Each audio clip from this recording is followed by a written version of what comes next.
Welcome back to the Next Level Podcast, episode 5. And I have the one and only Fariz Jabba with me today. What's up, Joe? Welcome to Thank you. The Room. Thank you. Is it called The Room? I guess. You guys gotta put a name on it. We call it a creator space, but then let's call it The Room. I think It's not very creative, right? calling it the creative space. Creator. But Cool. I mean, this room was just put together for this podcast actually. Cool. So that's, a vibe. Yeah. Well, anyway, thank you for coming to the Next Level Podcast. No worries. So just to introduce what this podcast is about, it's really just to invite people who have kind of like made it in their respective fields to come in and do like a career retrospective. Oh, okay. Talk about like, starting out in the journey, things they learned, and also tips for people who want to be like them, basically. So you're an expert, basically. Okay. I guess. Hope you're ready. Nervous. Okay. So let's go back to the where things started, right? Uh-huh. So I have here on my notes that I did not do. I am the intern. So they said that like, you went viral in 2017. And I understand that like it was because of like a video that you made that made you go viral on Twitter. So tell me about that. Like how did that entire thing happen? It started when I met Raja. Ooh. Okay. Yeah. So me and Raja are best friends. I'm pretty sure like our followers already know this. They heard this story like a billion times. But we just rapped together for fun, like in my house. I realized that this guy, he likes Biggie. He likes Notorious B.I.G. I like Tupac, and like those two people are pretty complementary with each other. They complement each other, and as people, we also complement each other. That's why he's my best friend. He's I'm very adaptable. He's the kind of guy that is very hardworking. We help each other in whatever substances we don't have within our life, and through that, we found the love of rapping. Not just listening to rap. It used to be just like dissecting rap and basically, making fun of rappers that cannot do it properly. No, if you want to look at it as like a very arrogant way, the realest way possible, it's just literally, I can do better, yeah. Right. You know what I mean? Right. Like we could do better, yeah. Let's just try it. So we practice that, but we tried to do it the right way, which is by writing down or diarying. Is that a word? Diary. Journaling. That's the word. Our goals on how we can improve as a rapper, as a songwriter. So we dissected and put a formula to certain ways of rapping. We wrote it down. Wow. I have like pages and pages of rap notes, and like dissecting people's even to their own flow, like Kendrick's flow. This is Tupac's flow. This is Tupac's conviction, the way he said, his diction, and his pronunciation, and his tonality. So it went really, really deep. So what you saw on Twitter and Instagram was probably like, oh yeah, this guy's talented, yeah, this guy is pretty cool. But there was a lot of work behind it. Right. Yeah, because we had to break the chains of we had to really refine our quality before we put out something. But also at the same time, make it palatable for people to not make it too exclusive. Right. And too like atas that people can't relate. You know what I mean? So that's why we did it in my room. Right. We didn't put on clothes, go outside, rapping by the roadside or whatever, which is cool, which is still pretty cool. But we wanted it to be as down to earth as possible. Because we are one of y'all, and we want to show to you guys that, hey guys, check it out. We learned something new. And they're like, dope, man, I really support you guys. And that was the fuel of the virality. Because, as everybody knows, I mean, Gosh Cloud definitely knows that what authenticity is the biggest currency right now. It's not clothes. It's not really talent, honestly. It's not anymore. It used to be. It's just personality and authenticity, and that's how it happened. It happened in 2017. We just put out a remix of Gucci Gang. We did a remix of New Freezer by Kendrick Lamar. We call it More Better. And the reason why we do that is because we want to coin the terms that we use all the time. many different cultures do it within their songs, especially hip hop. That's why you get bling bling. That's why you get swag. That's why you got all these words that come from the West. We want that too. You know what I mean? We want our own versions of that. We already have that. That's why I have apa sia. Yeah. Because people say apa sia, apa sia. Then it's funny because like, oh dude, there's a song that's related to that. And Kunci Gang means key. So like, because this gang got the keys. Yeah. So keys. And then puri is Indian food. So we thought it'd be funny to personalize our titles of the songs. And more better is something that Malay people use all the time. Yeah. It's like, more better, bro, more better. Because the direct translation of more better is lebih baik. Lebih baik means slightly better. Right. Yeah. Now you mentioned, reverse engineering all these like Western hip hop artists, right? Yeah. So obviously, then after you reverse engineer, you have to construct like what what a local sound would sound like. Yeah. So what are some things that you would say are defining to your kind of like music or your style as a local artist? I mean, it's as simple as how we speak. Right. Like the conversation, if we recorded that just now, I bet a few of those things that we say in terms of like yes yeah, like what's yeah, right. then what, that kind of thing. Right. Those things are hooks. Right. You just put a beat, then what? Right. That's Okay. it. Yeah, it's just basically we are celebrating our culture, right? We're celebrating our speech, right? And the way we say it. And what more to just rock it and be confident about it? It's just like, you know what I mean? Yeah. And it's also authentic, right? As you mentioned. We constantly compare ourselves with US artists because they're great lah. They're very authentic, they're great, they have a lot of numbers, they're very famous, they have a big body of work, they have a whole support system that can allow them to curate their quality to the highest level. Whereas over here, Singaporeans don't really have a united music front or music culture. We kind of have to do it ourselves, right? Within our own little camps, 4 or 5 people just like working things out and figuring things out. But I realized that we just need to look at the simplest thing. Just look at the simplest form of making music. Do you like it? Okay, release. Do you think this will resonate with other people? Mm-hmm. Then check. Okay, release. That's it. I wouldn't say Apa Sia is a Grammy award-winning thing, but if you want to say, is it one of the most authentic songs that I ever made? Yeah. You mentioned Kunci Gang, right? So that song actually got you noticed by Joe Flizzo, right, who invited you to his online show. How was that like for you as like someone who's just starting out to be invited to that show? Like, were you nervous? Were you excited? Where was your headspace at? Actually, I'm not sure if that was the video that he noticed. He probably noticed another one lah. But that doesn't matter. I mean, he noticed me generally, right? So I think the one that he really noticed was when I posted my 16 Baris auditions. For those of you who don't know, 16 Baris is an online rap show where rappers go on different episodes. It's 3 rappers every episode, and they showcase whatever they spit lah. And I was one of the chosen ones alongside with Raja. It's a funny story because actually there was one rapper that pulled out, or something happened from one episode. Okay. And then the word spread to me. It's like, hey, Fariz, you want to get on the show? Somebody pulled out. And I'm like, okay, I guess I'm a second choice, whatever. But I was like, okay, you know what? I don't want to go if I don't get to go with Raja. And then kind of a ballsy move lah, from a nobody, right? But me and Raja, we rose together, and I didn't want to get recognition just alone. I hate that. I would rather all of us like be represented as a group, especially with Raja lah. So I brought him onto the show. We managed to get on the same episode, and the feeling was pretty nerve-wracking lah, because Joe Flizzo, for those of y'all who don't really know, without Joe Flizzo, there's no hip hop in Singapore. Okay. Yeah. Without Joe, like legit, he's the guy that popularized and brought the culture into Malaysia that trickled down to Singapore.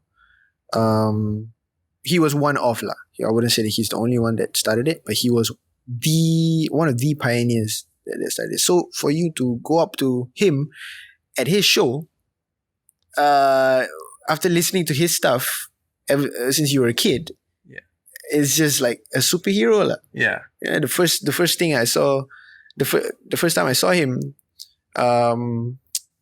was when Sugar Shay, shout out Sugar Shay, he actually drove us all the way to Malaysia because he's tight with Joe and he wants to, have the Singaporean shake, right. Hey man, these are the boys from Singapore, and really respect him for doing that. So he drove us all the way, man. 3.5 hours, he drove us all the way to the barbershop where we recorded. Okay. We went inside, screwed up a bunch of times. A bunch of times. Because of I mistaken the amount of bars that was needed. I apparently had lesser bars. Okay. And then they asked me to keep rapping, and I'm like, I don't have any more words. And then he was like, do you have any backup bars? And I'm like, yeah, I can back up bars for days. Looking at it, and then I saw an unfinished one, or maybe I just saw that. I memorized it, but I only put the first 2 lines or whatever. Yeah. Because that's how I memorize raps. I would just remember the first sentence. Right. And then it just comes out. It's very weird. Vomit. Yeah, it's very strange. But so I remember that. And I was like, oh, perfect. I had that specific thing had the word numbers bars in it too. Yeah. So I was like, you know what? Damn, okay. So I did it. I did it. I didn't know whether it was good or not until it came out. Mm-hmm. And then me and Raja watched it. But Raja was in Bali at the time on holiday, and we FaceTime each other. And we were like, yo, we are numbers bars, man. That's crazy. Now the video is 2 million views, man. Yeah. It's madness. I'm like, wow. That's one of the best rap experiences because it's so authentic. It's you're in a barbershop, cypher. That's what hip hop is about, Right. Community, man. You mentioned earlier that I mentioned earlier that the when people looked at that video, they kind of saw it as the beginning of your journey, right? Was there a point for you as a creator that you said oh, I think this is something serious, that I can make this into my career? Yeah, it's the point where I quit my job. Ooh, okay. Yeah. I was working as a WWF fundraiser. Nice. I saw that on Job Street. Yeah. I was like, that's a pretty cool job. Yeah. Save the environment at the same time, get a bunch of money. It was not bad. It was the price, the base price was not bad. Apparently you get stuff on commission and stuff. So I did it for about 6 months, and I practiced my people skills and stuff. And the point where I wanted to become me forever, and I would rather die than be anybody else's guinea pig or employee or whatever. Okay. Is when I realized that, damn, I can rap, yo. Damn, let me just take this tiny moment to be slightly arrogant. Damn, man, sometimes I can really rap, but sometimes I cannot. But sometimes at that point of time, I was the fire was just exploding out of my nose. Just oh, I'm so dope. People need to hear this, and I don't care if I'm broke. I don't care if I'm hungry. I just want to do this till I die. So I did it. I quit my job. Everybody was worried because I was doing well. So I didn't get fired. I left, and everybody was like, "Why are you leaving, man?" How old was this? It was around that time, 2017, I think. Right. 2017, 18. And it was before the show or after? Before the show. Wow. Before the show. Okay. Yeah. Yes, before the show. Wait, I think. Oh, man, I don't know. Timelines are pretty around it. Around that. But I think I remember me not working when I went to the show. Okay. So I think I wasn't working. Right. But that was the moment I was like, Raja, I'm gonna do this for real. I'm gonna quit my job, man. And he's like, damn, seriously? And I'm like, yeah, bro. I saved a little bit of money. Not enough, by the way. Do not save 1 month of pay and thinking that you can survive an entire lifetime. So I left, and I was broke, and I was legit hungry. I lost weight. I think I lost about 7 kilos. Wow. But I was happy. I've never been happier. I'm just running around, just being a crazy boy, just dressing however I want to dress. And just free, yeah. Never sell your freedom, even though it means like you getting all this, like money lah, you getting all the stability or whatever. But if your freedom is being sold off, you're gonna be a prisoner lah in society. And I felt like, nah, I'm not gonna waste my youth being whatever, and climbing up the ladder. I don't want to do that. That was the moment, bro. That was the moment where I was like, F it. F it. Fariz it. Fariz it. Yeah. When you censorship approved. Back to you, Tom. He did not say it. Hey, check it Everyone out. can calm down. Distraction. Check it out. Yo, shout out to my boys from Pretty Chill. They're not telling me to do this. This is a new t-shirt that they have. This is the best fitting shirt I've ever got. Like legit. I asked for it. I was like, hey man, do you guys have any stock for it? I'm like, these guys are super dope. You know why? Because this is a Velcro and they give me different colors. So there's like red, there's like yellow, there's like there's ones with red eyes for some reason. I don't know why. Then look at the back. Pretty chill. Pretty cool, right? Yeah. Anyways, back to you, Tom. Oh. Yeah. Wait, I just want to say that design, the concept is actually quite sustainable, no? Oh yeah. It's like you can every time you wear, change it, right? Yeah, and then you don't have to change the base. Wow. Yeah. Okay. WWF, what's up? What's up? Okay, going back into the topic of chasing your dreams and quitting your job, right? I think the thought process would be that if you want to do that, you kind of would have a plan. Did you have a plan? Or were you just like, F it? Yeah. Sure, I had a plan. No, I did not have No, a you plan. did not? I would not recommend this.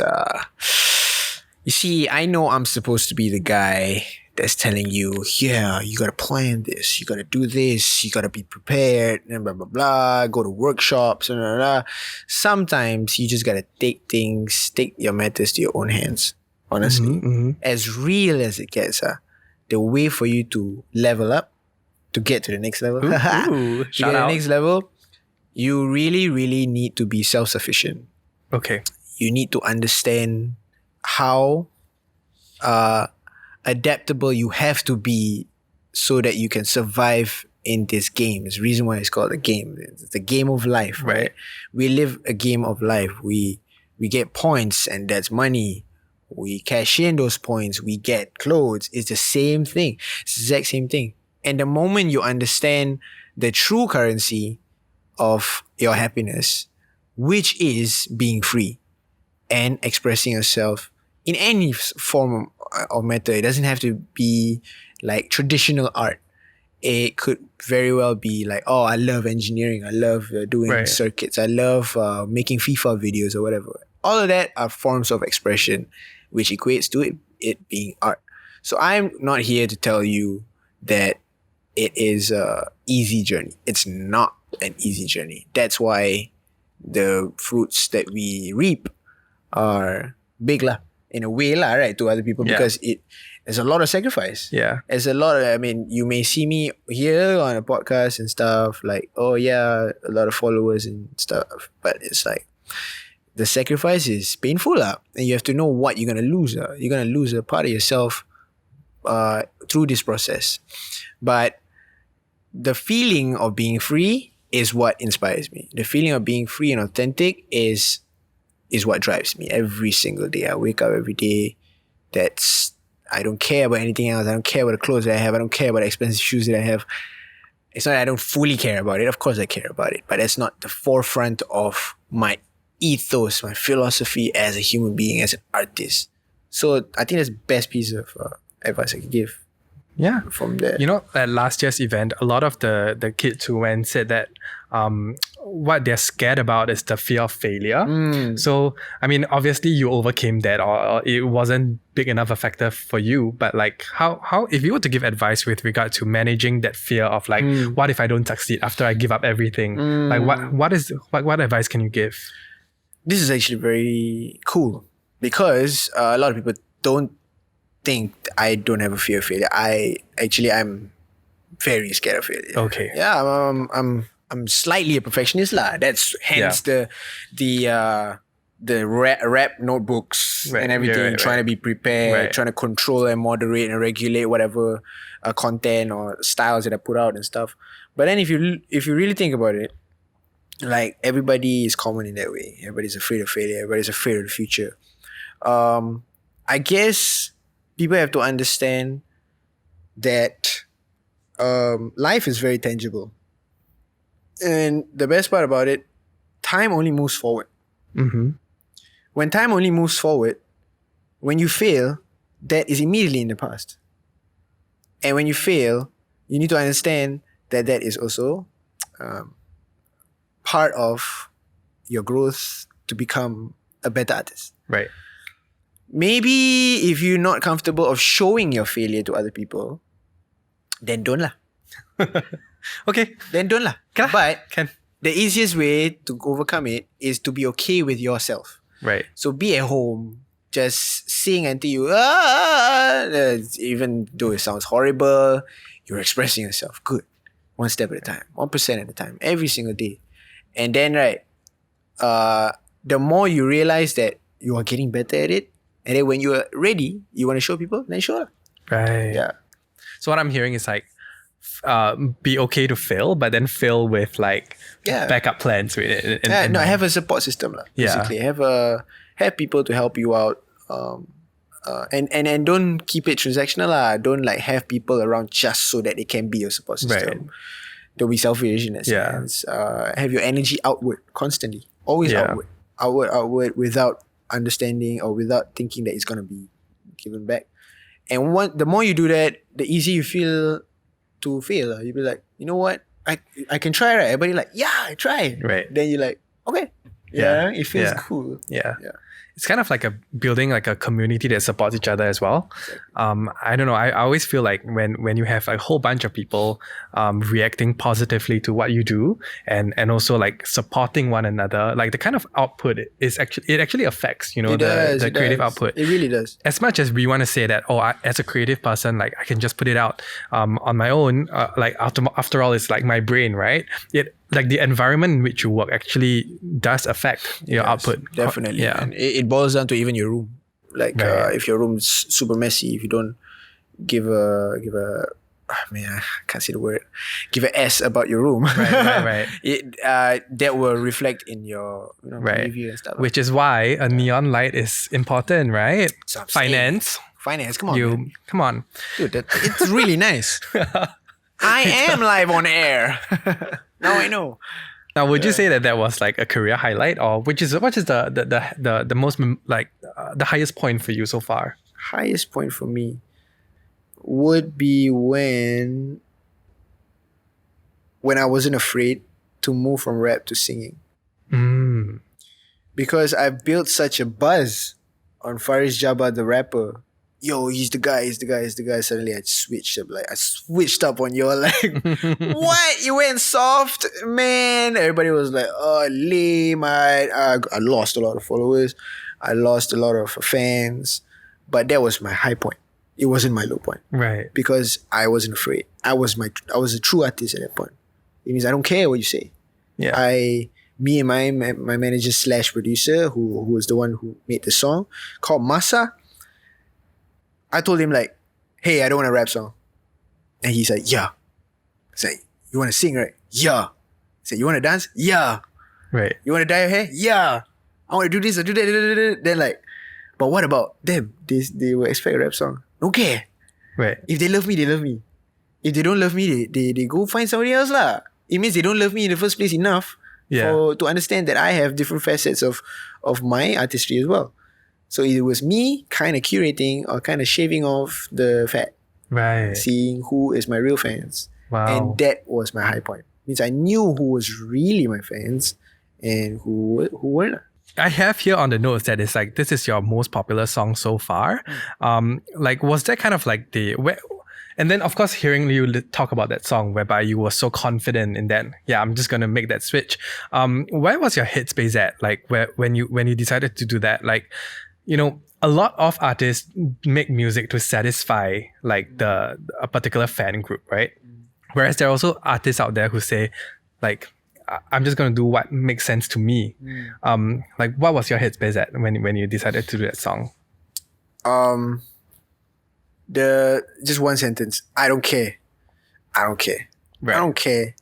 If you're afraid to, okay, sorry, let me try again. If you're not afraid to lose everything in a second, you have already won. Whoa. Okay. Yeah. If you're not afraid, I say tomorrow you won't be Joel anymore. Okay. You're not afraid to do anything anymore. And you like, right. You're just gonna do anything. You're just gonna just do. Yeah. If I lose, I lose. As long as I leave on a high. Right.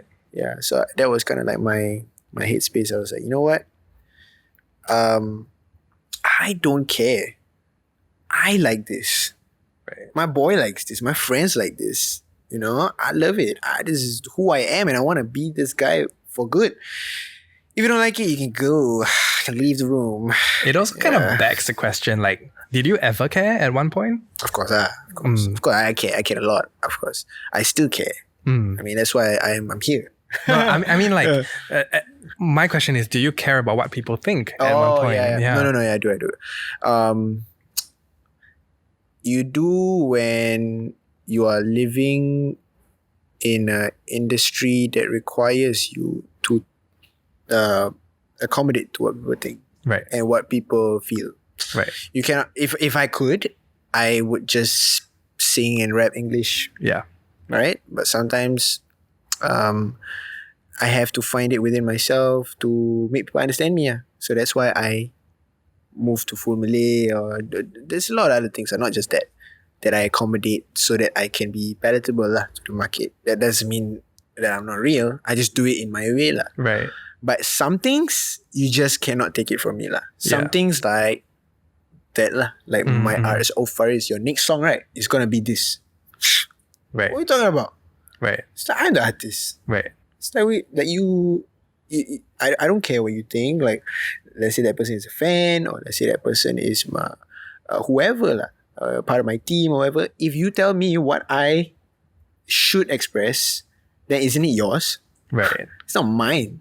I'm your mouthpiece. Right. So it's just that So from that position of like, okay, wanting to care about like what people want, like was there a particular incident or like a process in which you kind of switched to not that term, like I don't care? Maybe because I've been raised by because of my brother, honestly. Because my brother is the epitome of I don't care. Okay. I mean, if you watch his Netflix special, he straight up don't care. I mean, but he's so happy. Yeah. You see that? Yeah. You see he's walking around saying whatever the hell he wants. He's so happy. He's like, I want to be like that. Now, I want to talk to you about like music moving forward, right? Because I guess that I being an artist or being a creative, you would kind of expect to evolve as you would. What is it? Where do you see yourself going, or are you just like embracing the change? Embracing, bro. Embracing. Yeah. Nowadays, I obviously like to make goals. Okay. Last time it used to just be like, what's today gonna be like? You know what I mean? Yeah. I'm probably gonna die tomorrow. It's just go. But as you get older, you get more responsibilities. You put people on like wages and stuff. Right. It's weird. Yeah. And suddenly you become. Suddenly I'm morphing into a leader. Nice. I was never a leader. Okay. I'm morphing into understanding that I need to manage people. Not just by this, but also by like this, like handshake, scale each other and everything. So that's where I see myself. I see myself as a boss. Nice. Yeah, I see myself as a leader of an empire. It doesn't have to be a big one. It just has to be us. Right. Yeah, it has to be our little tribe. Right. Our little tribe. We make everything. Right. My goal is to make my own clothes, make my own music, make my own art, everything. It's a little creative ecosystem, basically. Yeah. Not an agency. I mean, possible, but I don't want to sell it. Like, I don't want to be like, hey, come work with us. Nah, Right. it's just us. You know what I mean? Right. It's just Sounds our good. little group. I Yeah. like that. I think Yeah. it'd be a very ideal world for me to live in. It'd be just like all of us just comfortable in our own culture. And then we, as a group, we work with other people. We collaborate. We cross tribes and we collaborate. Yeah. Right. Basically creating a brand. Yeah. Like a proper brand. But I don't want to name it the Fariz Jabba. Fariz Jabba, the group Fariz Jabba. Oh my, I love them. Maybe I'll put a name to it and then it becomes like a holistic thing. Like a collective. Yeah, a collective. Yeah. So I see myself having a collective in the future and creating change, just causing just straight up change, breaking chains for a change. Oh, dang. Ooh. Okay. You mentioned like old self talking to your current self. Yeah. Now, if I was like, I do this with every guest as well. Like, if I were to ask you to speak to your younger self, the self that was, again back in like going to quit your job, right? Like, if you were to give them any like kind of insights to what you know today, like what kind of advice would you give like someone at your position then? Nothing, bro. I'm gonna give you a boring answer. I won't go say anything. I won't. Right. Because then I will be a different person.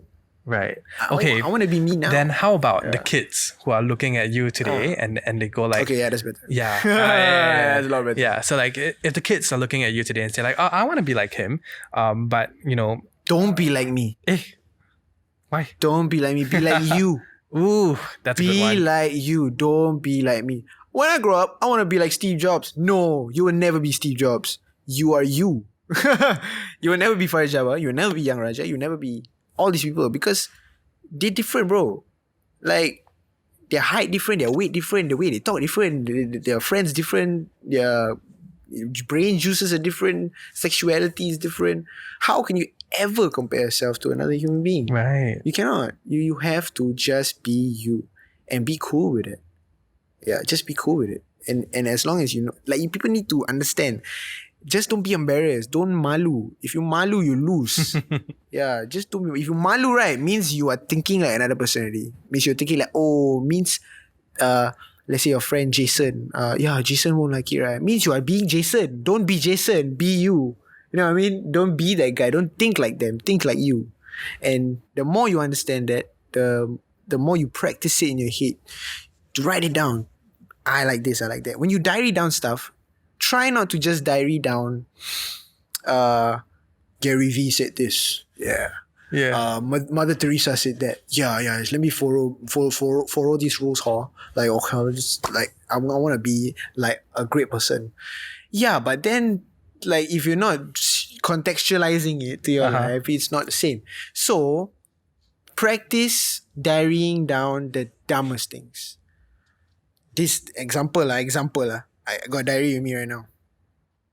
Wow, damn thirsty, what am I gonna eat later? Oh damn, man. I feel like my back be pains, Could be just that. The more you practice that, the more it flows out. You're practicing your medium of expression.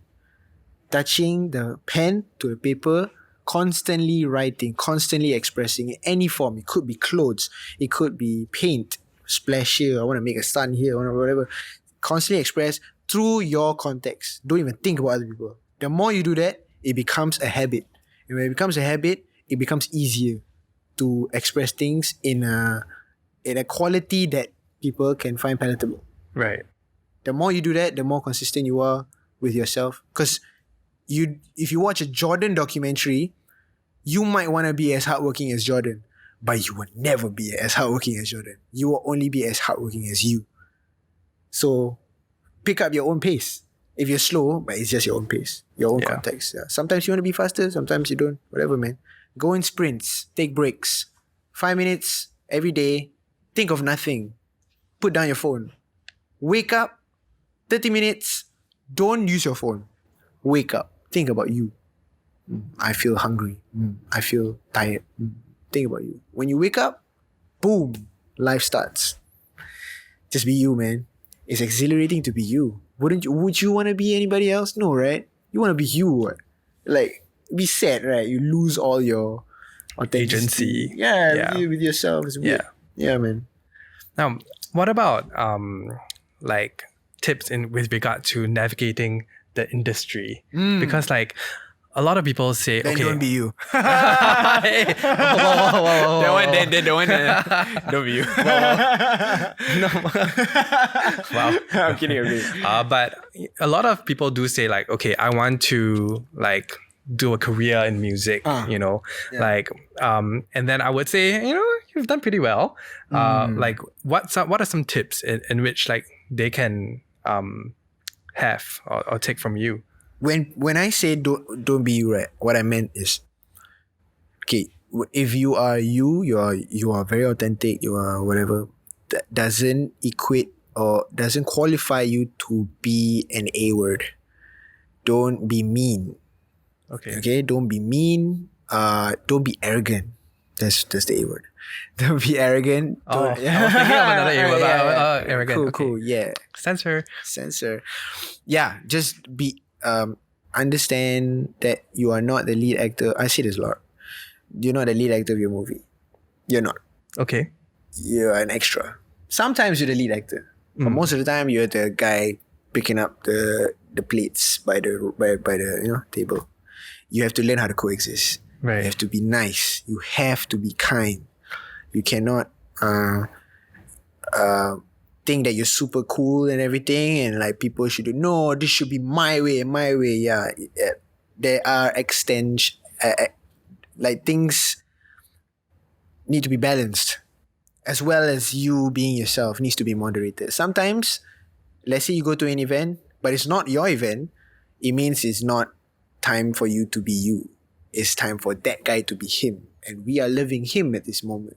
That's what it means to be kind. That's what it means to coexist, and that's how you do it.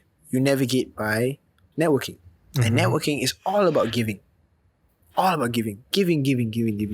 Just give your energy. True energy. Kind energy. And it will come back. Maybe not through him, but he will tell that guy, the energy will spread, eventually come back to you. But don't expect it. Just go. Go and give. Meet new people. Be kind to people. And be cautious. There's a lot of people who are very transactional and constantly just dare to take your credit. Yeah, there's a lot of people like that. You have to know. The trick is, right, everybody is a snake. You remember, you know this term where everybody says that, oh, you have to be careful of the snakes in the game. Right? Yeah.